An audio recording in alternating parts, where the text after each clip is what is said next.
하나님께서 우리에게 주시는 말씀은 누가복음 8장 40절에서 56절 말씀입니다. 제가 보는 성경으로 신약 105쪽입니다.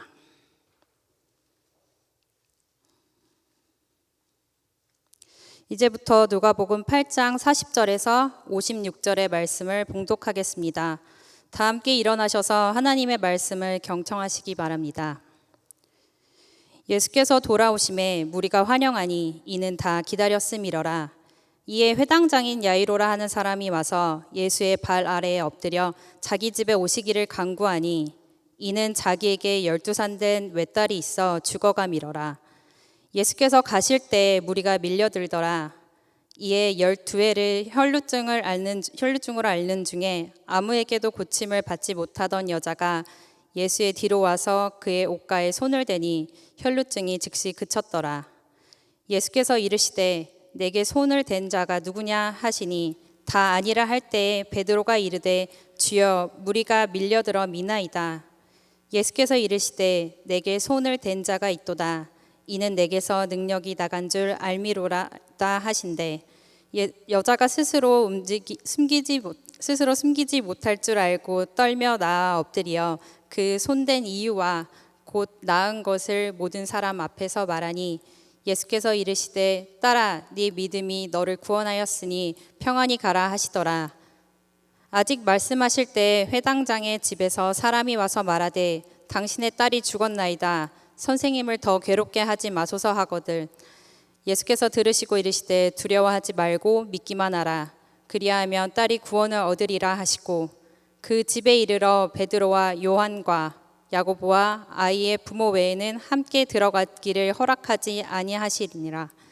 모든 사람이 아이를 위하여 울며 통곡하매 예수께서 이르시되 울지 말라. 죽은 것이 아니라 잔다 하시니 그들이 그 죽은 것을 아는 고로 비웃더라. 예수께서 아이의 손을 잡고 불러 이르시되 아이야 일어나라 하시니 그 영이 돌아와 아이가 곧 일어나거늘. 예수께서 먹을 것을 주라 명하시니 그 부모가 놀라는지라. 예수께서 경고하사 이 일을 아무에게도 말하지 말라 하시니라. 아멘. 열심과 노력의 차이를 여러분 아세요? 얼핏 듣기에는 열심과 노력이 유의어처럼 느껴지잖아요. 그런데 또 실제로도 같은 맥락 안에서 사용되어지고 있지만 굳이 구분을 하자면 사실 약간의 차이가 있습니다. 열심이란 단어의 사전적 의미는 어떤 일에 온 정성을 다해 골똘하게 힘씀 또는 그런 마음. 반면에 노력은 목적을 이루기 위해 몸과 마음을 다하여 애를 씀. 비슷해 보이지만 이 마지막 음절이 이 마음 심자와 힘 역자에서 차이가 느껴지듯이 노력이 더 활동적이고 목표 지향적이라 할 수 있겠습니다. 여러분 특히나 취미처럼 할 줄 아는 것도 정도에 따라서는 열심히 한다고 표현할 수 있습니다. 하지만 원래 할 줄 아는 것은 우리가 좀처럼 노력한다고 표현하지 않죠. 가령 운전에 미숙한 사람이든 이미 운전에 능숙한 사람이든 운전 실력이 크게 상관없이 열심히 운전을 할 수 있습니다. 열심히 운전을 했다 이렇게 말할 수 있습니다. 하지만 이미 운전에 능숙한 사람은 아무리 열심히 운전을 오랫동안 했다 하더라도 그것이 노력으로 간주되지는 않습니다. 이미 터득해서 보유하고 있는 능력이기 때문에 그렇습니다. 이렇듯 열심은 이미 익숙한 것을 하거나 즐기는 과정도 포함할 수 있지만 이 노력이라는 단어는 즐기는 것과는 어울리지 않습니다. 오히려 고통과 더 잘 어울리죠.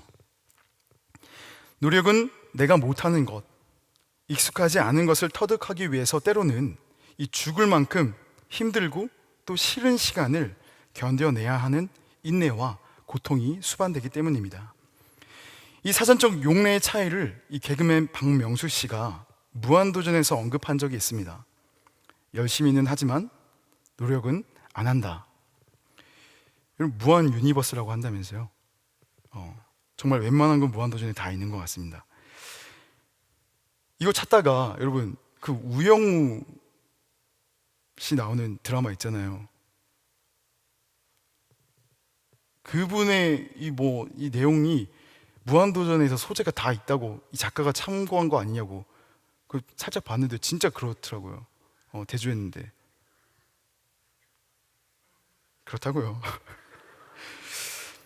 하여튼 당시에는 여러분 박명수 씨가 이 앞뒤가 안 맞는 말을 했다고 해서 말도 안 되는 말을 했다고 해서 웃음거리가 됐지만 오늘 관점에서 봤을 때 이 열심과 노력의 뉘앙스 차이를 이보다 더 간결하게 설명할 수는 없을 것 같습니다. 이 뭔가 자연스럽게 되거나 잘하고 있는 것, 이미 잘하고 있는 것은 누구나 열심을 낼 수 있지만 뭔가를 이루기 위해 고통을 감수하면서 애를 쓰는 것, 다시 말하면 노력을 하는 것은 쉽지 않다라는 말이 될 수 있겠습니다. 이 작년 도쿄 올림픽에서 육상 높이뛰기 종목의 우리나라 국가대표 선수였던 우상혁 선수를 여러분 모두 기억할 겁니다. 경기 후에 그의 인터뷰는 매우 인상적이었습니다. 이제 홀가분합니다. 지금 제가 우상혁 선수인 거예요, 여러분. 이제 홀가분합니다. 진짜 후회 없이 뛰었습니다. 진짜 이거는 후회 없는 경기가 맞고요. 진짜 저는 행복합니다. 진짜. 그동안 그가 국가대표로서 얼마나 많은 노력을 했는지 가늠할 수 있는 인터뷰였습니다. 비록 아쉽게 메달권에 진입하지는 못했지만 우상혁 선수는 한국 신기록을 세웠어요. 무엇보다 경기를 마치고 난 후에 후회가 남지 않을 정도로 홀가분해하는 그의 모습은 그 어떤 메달보다 빛났습니다. 여러분은 혹시 이 무언가를 이루기 위해서 고통과 인내를 감수하면서까지 노력을 해본 경험이 있습니까? 목적을 이루기 위해서 몸과 마음을 내가 다 했기 때문에 정말 후회하지 않을 정도로 만족합니다 라고 했던 경험 여러분 있으십니까? 물론 긍정적으로 답할 수 있는 분들도 계시겠지만 의외로 많은 사람들이 그렇지 않을 겁니다. 여러분 왜 그럴까요? 노력까지 가지 않아도 우리의 일상이 사라지기 때문입니다. 심지어 어떤 일들은 크게 노력을 들이지 않아도 그럭저럭 잘 되는 것들도 있습니다. 굳이 힘들게 살지 않아도 사는데 큰 지장이 없기 때문에 우리는 다들 열심히는 살지만 자신 있게 내가 정말 노력했어 라고 말할 수 있는 경험은 부족한 겁니다. 여러분 그래서일까요? 자신의 영역에서 많은 노력을 쏟아 부은 사람들은 돋보이기 마련입니다. 우리는 그들의 결과만 보고 그들은 분명 특별한 재능, 이 천재적인 재능, 타고난 재능을 가졌을 거라 라고 쉽게 단정짓지만 자신의 영역에서 돋보이는 사람들의 대부분은 재능과 더불어서 엄청난 이 노력의 시간들을 가지고 있습니다. 빌 게이츠나 앨런 머스크와 같이 천재적인 재능을 가진 것 같은 사람들도 사실은 매일매일 노력을 다하면서 치열하게 살았던 긴 시간들이 있었다는 사실이 이미 잘 알려진 바 있습니다. 단순히 그럭저럭 열심히 사는 것, 그 이상의 높은 목적을 두고 노력을 다하는 시간들이 그들을 특별하게 만들었다 할 수 있겠습니다. 그런데 모든 노력이 항상 좋은 결과를 보장하는 것은 아닙니다. 여러분 이미 잘 알고 계시겠지만요. 아무리 인내를 하고 고통을 감수하면서 우리가 몸과 마음을 다해서 애를 써도 해결되지 않는 문제들이 이 세상에는 즐비합니다. 오늘 본문의 중심이 되는 이 두 등장인물 역시 많은 노력을 한 것으로 보이지만 원하는 결과를 맞이하지 못한 채 이 사건이 시작이 됩니다. 특별히 오늘 본문은 샌드위치 구조로 사건이 진행되는데요. 먼저 야이로라고 하는 회당장 이 딸 이야기로 시작을 해서 한 여인의 사건이 중간에 갑자기 끼어들죠. 그리고 다시 회당장 야이로의 딸 사건으로 마무리가 되는 것을 볼 수가 있습니다. 두 사람에게는 공통적인 이 아픔과 문제가 있었어요. 회당장 야이로는 12살 된 이 외동딸이 죽어가고 있었고 중간에 등장하는 이 한 여인 역시 12년 동안 앓고 있는 지병이 있었습니다. 두 사람은 이 문제를 해결하기 위해서 정말 많은 노력을 했던 것으로 보여집니다. 당시 한 지역의 회당장은 사람들로부터 이 존경을 받는 영향력이 아주 큰 지위였습니다. 회당장인 야이로는 죽어가는 자신의 이 외동딸을 고치기 위해서 당연히 자신의 지위와 영향력을 동원했겠죠. 할 수 있는 모든 노력을 다했을 겁니다. 자식의 죽음을 눈앞에 두고 이 정상적인 생활을 할 수 있는 부모가 어디 있겠습니까? 여인 역시 마찬가지입니다. 그녀는 혈류증을 12년째 앓고 있었습니다. 자궁에 출혈이 있어가지고 이 생리기간과 무관하게 계속 하혈을 하는 거예요. 여러분, 얼마나 괴로운 나날을 보냈겠습니까? 마가복음 5장 26절에는 그녀가 많은 의사에게 많은 괴로움을 받았고 또 가진 것을 다 허비하였지만 아무런 효력도 없이 상황은 더 악화되기만 했다라고 기록하고 있습니다. 그녀 역시 자신의 모든 재산을 쏟아 부어서 이 병을 고치기 위해서 노력했습니다. 두 사람 모두 노력을 해보았지만 상황이 나아지지 않았던 겁니다. 이제 이 두 사람은 어떻게 해야 할까요? 아까 서두에 말씀드렸던 이야기로 다시 돌아가자면, 여러분, 열심보다 한 단계 더 높은 차원이 노력이라면 노력보다 한 단계 더 높은 차원이 있습니다. 바로 최선입니다. 누구나 열심히 살아갑니다. 그중 깨어있는 몇몇 사람들은 간절함으로 더 높은 차원의 노력을 하며 살아갑니다. 그런데 그것만으로는 우리 인생의 모든 문제가 해결되지 않습니다. 우리 인생에도 최선이라는 것이 있습니다. 최선의 사전적 의미는 가장 좋고 훌륭함 또는 그런 일, 쉽게 말해서 여러분 말 그대로 베스트죠. 우리 인생에 있어서 최선이 뭘까요? 바로 예수 그리스도입니다. 예수 그리스도가 우리 인생의 답입니다.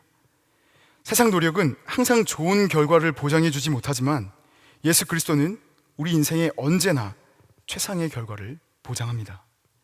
예수 그리스도가 우리 인생의 정답이자 해답임을 여러분 믿으시기 바랍니다. 회당장 야이로와 여인에게 은혜의 기회가 찾아왔습니다. 자신의 인생의 최선이신 그 예수님께서 그들 곁으로 다가와 주신 겁니다. 그런데 중요한 것은 예수님과 가까이 있다고 해서 자동적으로 우리의 삶의 문제가 해결되거나 우리 삶이 변화가 되는 것이 아니라는 거죠. 오늘 본문 40절을 보면 예수님을 많은 무리가 기다렸고 환영했다라고 기록하고 있습니다. 45절을 또 보면요, 무리가 예수님을 애워싸서 밀었다고 했는데 그 원어를 직역하자면 이 숨이 막힐 정도로 압박했다. 그러니까 그만큼 많은 인파가 모였다는 거죠. 그러니까 예수님을 중심으로 수많은 사람이 있었지만 오늘 자신의 문제를 해결받고 인생의 변화를 경험한 사람은 단 두 사람뿐이었다는 겁니다. 여러분, 이 오늘 공간 속에서도 예수님이 우리와 함께하고 계십니다. 우리가 어떻게 해야 예수님으로 인해서 우리의 문제가 해결되고 우리의 삶이 변화될 수 있을까요? 예수님 자체가 우리 인생의 최선이시기도 하시지만 예수님을 대하는 우리의 자세에도 최선이 있다는 사실 여러분 아십니까? 본문의 두 사람을 통해서 살펴보도록 하겠습니다. 첫 번째는 나의 한계를 넘어 일하시는 예수님께 도움을 청하라 입니다. 햇살이 따가운 어느 여름날 아버지와 아들이 들판에 서 있었습니다. 아버지가 말했습니다. 아들아, 너는 최선이 뭐라고 생각하니? 아들이 말합니다.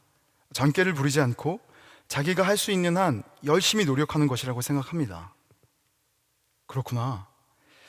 그럼 오늘 너의 그 최선의 모습을 한번 보여줄 수 있겠니? 저기 보이는 저 논 한가운데 돌무더기들 있지? 그 돌들을 모두 다 논 밖으로 꺼내다오. 단 시간은 해가 지기 전까지이니까 한번 최선을 다해보거라. 아버지의 빌드업이죠. 네, 아버지, 최선을 다하겠습니다. 이 둘의 대화가 끝나고 아들은 약속대로 논 한가운데로 들어가서 돌들을 옮기기 시작했습니다. 안간힘을 썼어요. 하지만 이 돌이 너무 많아가지고 옮겨도 끝이 나지를 않는 거예요. 그래도 아들은 포기하지 않았습니다. 아버지와의 약속을 지키고 싶었고 또 자신도 한번 최선을 다해보고 싶었기 때문입니다.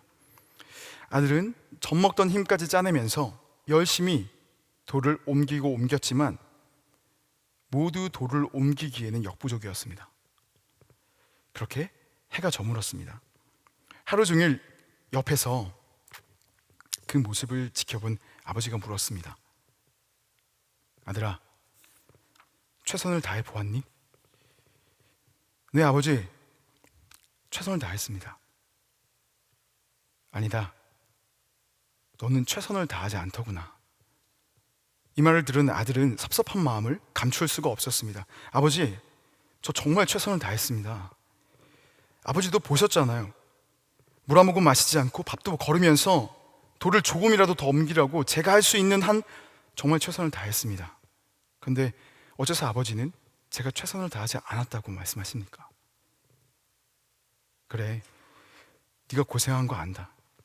그리고 정말 열심히 노력했다는 것도 알아. 이 아버지가 왜 모르겠니? 그런데 옆에서 하루 종일 지켜보고 있던 이 아버지에게는 왜 도와달라는 말을 하지 않았니? 네가 더 이상 할 수 없다고, 할 수 없을 만큼 노력했다고 생각하는 그때, 할 만큼 했다고 느껴지는 그때 주위를 둘러보면 너에게 도움을 줄 수 있는 그 무엇이 있단다. 그것까지 하는 것이 바로 최선을 다하는 것이란다. 여러분, 그리스도인이 된다는 것은 자기 영혼의 궁핍함을 깨닫는 것입니다. 여러분 자신의 한계를 인정하시기 바랍니다. 그리고 도움을 주실 수 있는 예수님을 붙잡으세요. 예수님이 우리 인생의 열쇠이십니다. 인생의 문제 해결은 예수님께만 있습니다. 여러분 돈, 여러분의 사람, 여러분의 힘이 문제를 해결하는 데 도움이 될 수는 있어도 전부가 될 수는 없습니다. 예수님께 매달리는 것이 문제 해결의 시작임을 여러분 믿으시기 바랍니다. 몰려있던 다른 사람들과 달리 야이로는 예수님을 만나자마자 도움을 청했습니다. 혈류병 여인 역시 즉각적으로 예수님께 매달렸습니다. 예수님께 도움을 청했다는 것은 이들에게 믿음이 있었다는 증거죠. 이처럼 우리가 예수님을 믿는다면 행동이 뒤따릅니다. 그리고 행동은 믿음을 더 크게 만듭니다. 하나님의 일하심은 우리가 행동할 때 더 선명하게 경험할 수 있는 겁니다. 하나님 정말 살아계십니까? 살아계시기는 한 거예요. 우리가 행동하지 않기 때문입니다. 이 히브리식 사고 안에서 믿음은 행동으로 하나님을 배워가는 것을 의미합니다. 그래서 히브리어의 믿음이라는 단어의 뜻은요, 신실함이라는 뜻을 가지고 있습니다. 그리고 또 그렇게 실제로 해석이 됩니다. 행동이 믿음을 만들기 때문입니다. 만약 지금 하나님과 자신의 관계에 만족하지 못하고 계신 분들이 있다면 지금이야말로 행동이 필요할 때입니다. 우리의 문제는 하나님의 은혜가 부족한 것이 아닙니다. 하나님의 기적이 부족한 것이 아니에요. 힘을 다해 하나님을 찾지 않는 것이 바로 우리의 문제입니다. 여러분의 한계를 뛰어넘어서 일하시는 그 하나님께 도움을 청하십시오. 예수님을 꽉 붙잡고 그분께 매달리길 바랍니다. 두 번째, 예수님을 꽉 붙잡으려면 전심이 필요합니다. 여인이 수많은 사람들을 비집고 들어가서 예수님의 옷을 붙잡았다는 것은 그녀가 그만큼 간절했다는 것을 대변해 주죠. 물론 본문에서 그녀는 예수님의 옷을 잡아당기거나 매달리거나 하지 않았습니다. 원어를 살펴보면 그 겉옷 끝에 달린 방울 같은 술이 있었거든요. 방울 같은 거. 그것을 만졌을 뿐이었어요. 하지만 그녀의 마음은 전심으로 예수님께 매달리는 심정으로 아마 옷을 붙잡았다고 말할 수 있습니다. 여러분, 전심이 뭘까요? 조금 극단적이지만 만약 결혼한 사람이 있다고 가정을 합시다. 결혼한 사람이 다른 이성과 바람을 피면서 그래도 아내와 함께 있는 시간만큼은 나는 아내에게 최선을 다해. 그러니까 나는 아내에게 전심이지 않을까? 라고 말하는 것과 여러분 다를 바가 없습니다. 우리 중 누구도 여기에 동의하지 못하겠죠, 여러분. 여러분, 화를 내지 말고요. 가정이잖아요, 가정.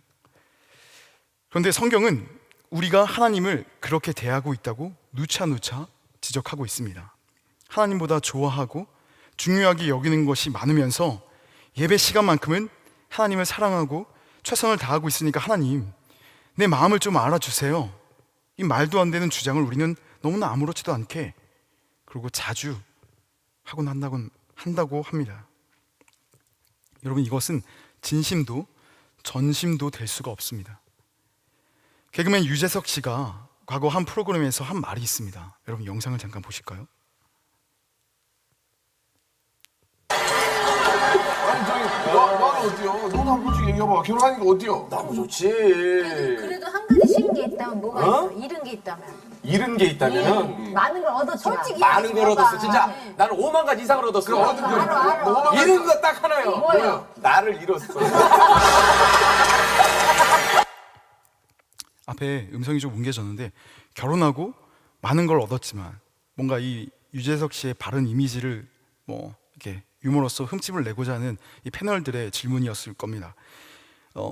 결혼을 해서 정말 많은 것을 얻었겠지만 잃은 것이 있다면 한 가지만 말해봐라 했을 때 5만 가지 다 얻었다. 그런데 난 자신을 잃었다. 이렇게 얘기를 했습니다. 여러분, 유재석 씨의 이 나를 잃었다는 표현은 내가 좋아하는 많은 것들을 포기하게 됐다라는 말일 겁니다. 한 사람의 마음을 얻으려고 해도 내려놓게 되는 것들이 있다는 겁니다. 하물며 우리는 왜 하나님을 간절히 원한다고 말하면서도 내 것을 조금도 내려놓으려고 하지 않는 걸까요? 김창옥 교수가 한 강연에서 누군가의 말을 인용한 적이 있습니다.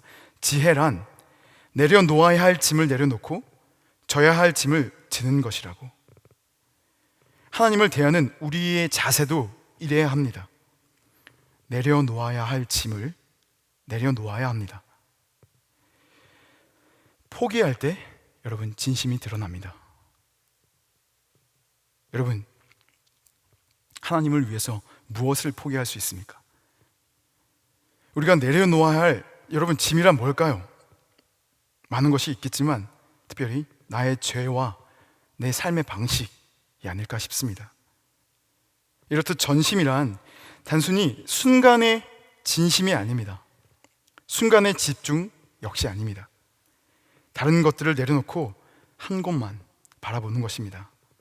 온전한 집중을 의미해요. 여러분이 사랑하는 사람과 동일한 방식으로 여러분 교제를 하지 않습니까? 나의 방식을 내려놓고 하나님의 방식에 올인하는 것, 그것이 바로 전심입니다. 야이루가 내려놓아야 할 짐은 체면이었을 겁니다. 많은 사람들의 존경을 받는 그였기에 무명 출신 시골 선지자에게 엎드리는 것은 오늘날 내가 정말 인정하고 싶지 않은 사람 앞에서 내가 공개적으로 고개를 숙여야 하는 것과 그 이상이겠죠. 자신의 무력함을 인정하고 정말 실은 원하지 않는 상대의 능력에 기대해야 하는 상황, 여러분 견디기 힘든 일이잖아요. 여인에게 내려놓아야 할 짐은 자신의 방식이었습니다. 용하다는 의사를 찾아가고 보다 이성적인 의학을 쫓는 것, 그것을 내려놓아야 했습니다. 우리는 이미 결과를 잘 알고 있기 때문에 예수님께 매달리는 이 여인의 행동이 이해가 갑니다. 그럴 수 있겠지, 나도 그래야지 이렇게 생각하지만 당시 그녀의 입장에서 이 행동은 결과가 보장되지 않는 아주 위험한 모험 그 자체였습니다.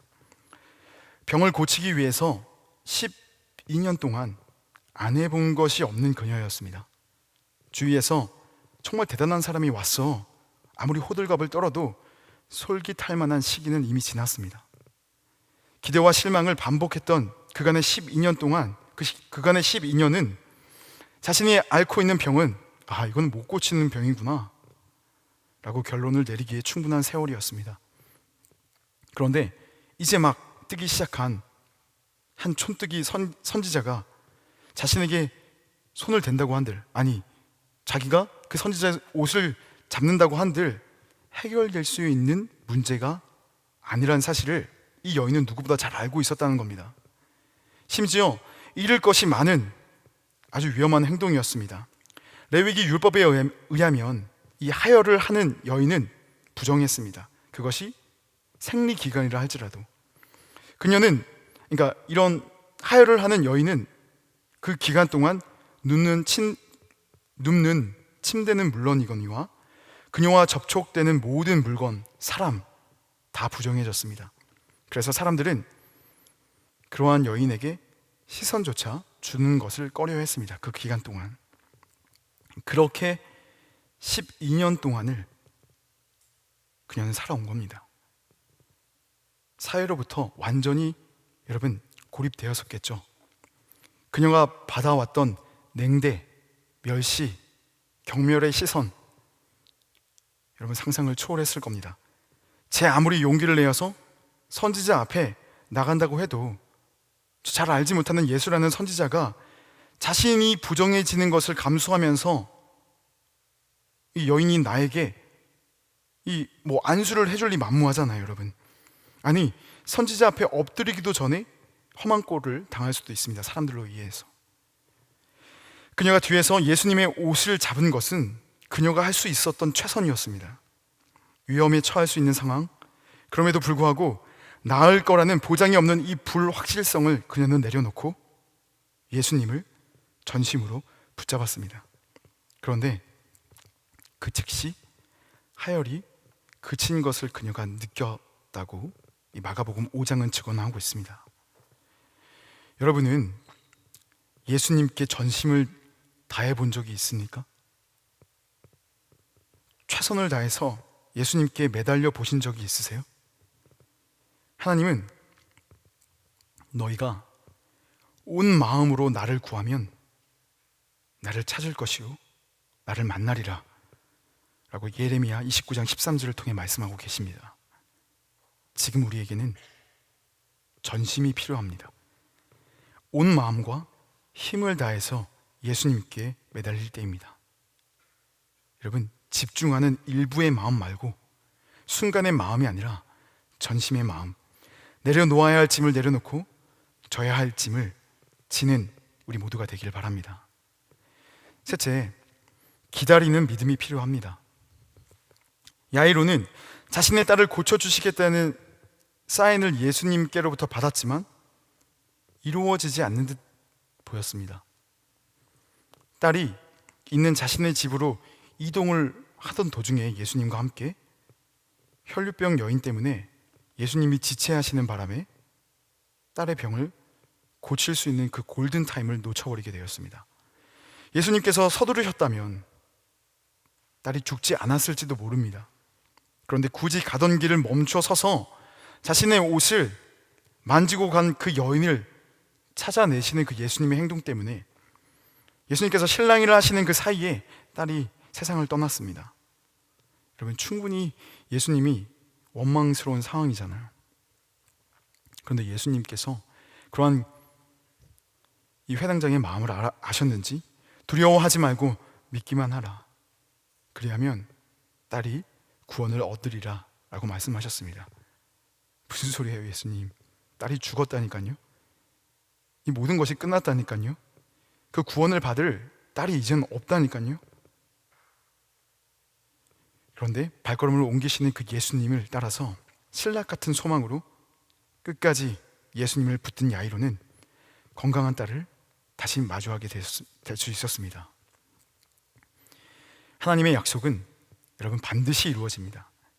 지금 당장 모든 것이 끝난 것 같은 순간을 우리가 마주하게 된다 할지라도 오늘 말씀처럼 흔들리지 않고 끝까지 하나님을 믿고 붙잡으시기 바랍니다. 하나님은 다른 가능성을 우리가 다 내려놓고 우리가 전심으로 하나님을 의지할 때 일하십니다. 말씀을 맺겠습니다. 야이로와 혈류증 여인과 같이 우리의 삶에도 저마다 문제들이 있죠. 야이로와 여인의 문제를 해결해 주실 뿐 아니라 구원하기까지 이 나아가셨던 그 주님은 그들의 삶 곁으로 직접 다가가셨었습니다. 오늘 그 주님이 우리의 곁에도 다가와서 지금 이 공간 안에 또 여러분의 삶 곁에 계신 줄을 믿습니다. 그분을 여러분 붙잡으시기 바랍니다. 우리 인생의 최선이신 예수님을 대하는 우리의 자세에도 최선의 자세가 필요합니다. 예수님께 도움을 청하시기 바랍니다. 그 예수님을 전심으로 붙잡으시기 바랍니다. 일이 틀어진 것 같아도 믿음으로 끝까지 기다리시길 바라겠습니다. 기도하겠습니다. 하나님,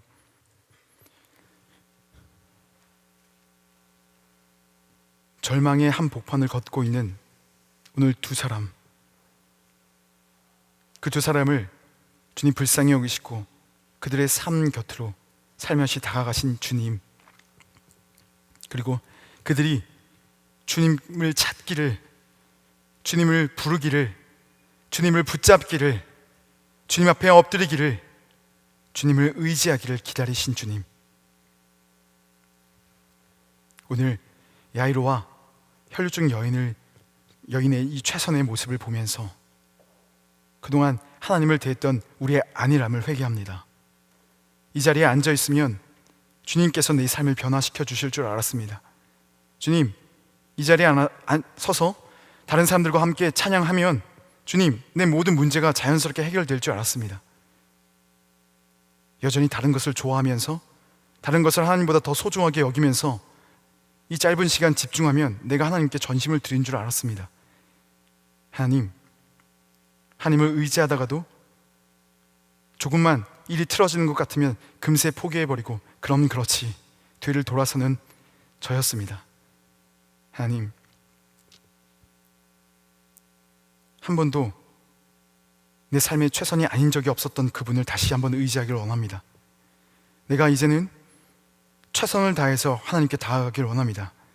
내가 할 수 있는 모든 것을 다해서 내 온 마음과 온 정성을 다해서 하나님을 붙잡기를 원합니다.